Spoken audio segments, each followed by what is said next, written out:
Welcome to Advanced Practice, where we brew together the latest thinking in mental health practice. This episode is part of our series on sleep and mental health. The content here is for educational purposes only and does not constitute medical advice, diagnosis, or a prescription. Clinical decisions should be based on individual patient assessment and established professional guidelines. For most of sleep medicine's history, treatment meant one thing: suppress the brain until it stopped resisting sleep. Orexin antagonists represent a fundamental break from that model. Instead of forcing sedation, these medications reduce wake drive itself, allowing sleep to emerge naturally when the system is ready. Orexin, also called hypocretin, is a neuropeptide produced in the lateral hypothalamus. Its job is simple but powerful: stabilize wakefulness.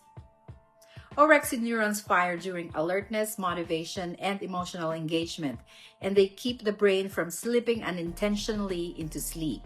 When orexin signaling is absent, as in narcolepsy type 1, wakefulness collapses. Patients fall asleep uncontrollably, often with fragmented nighttime sleep and intrusions of REM. Sleep medicine learned an important lesson from that biology. If you gently dampen orexin signaling, you don't sedate the brain. You release it from forced wakefulness. That insight led to the development of Dual Orexin Receptor Antagonists, or DORAs. The first widely used agent was suvorexant, followed by lemborexant and daridorexant. All three block orexin receptors OX1 and OX2, reducing the brain's ability to maintain wakefulness across the night. Clinically, these medications behave very differently from benzos and Z drugs. They do not cause global CNS suppression, they do not meaningfully depress respiration, they preserve sleep architecture including slow-wave sleep and REM. Patients don't feel knocked out. They feel allowed to fall asleep. Suvorexant is typically dosed at 10 to 20 milligrams at bedtime. Its half-life is about 12 hours. Lemborexant is dosed at 5 to 10 milligrams with a half-life of 17 to 55 hours. Daridorexant ranges from 25 to 50 milligrams with a pharmacokinetic profile designed to reduce next-day impairment. Its half-life is about 8 hours. All three are taken within 30 minutes of bedtime, with at least 7 hours available for sleep. From a psychiatry standpoint, this is where orexin antagonists become especially interesting. Hyperarousal is a core feature of chronic insomnia, anxiety disorders, trauma-related sleep disturbance, and depression with sleep fragmentation. Orexin neurons are tightly linked to stress and emotional salience. When wake drive is chronically elevated, the brain cannot disengage, even when exhausted.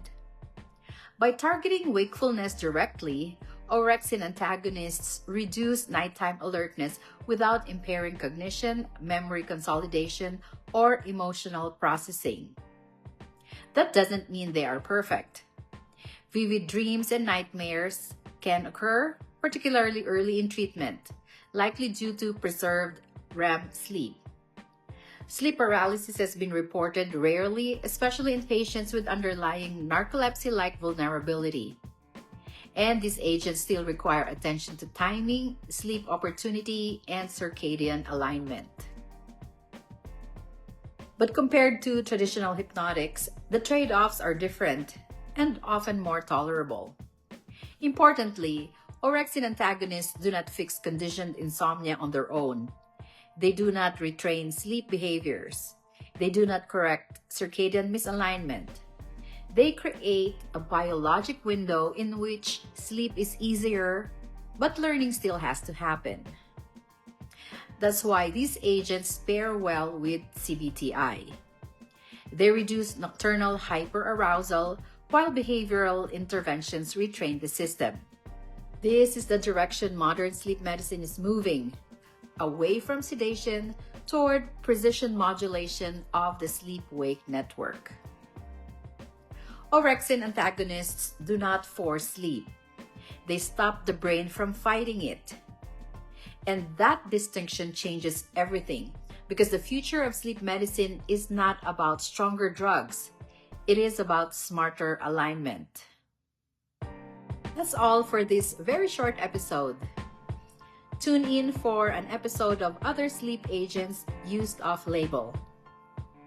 And if you found this episode useful, please share it with your colleagues across disciplines. See you next time.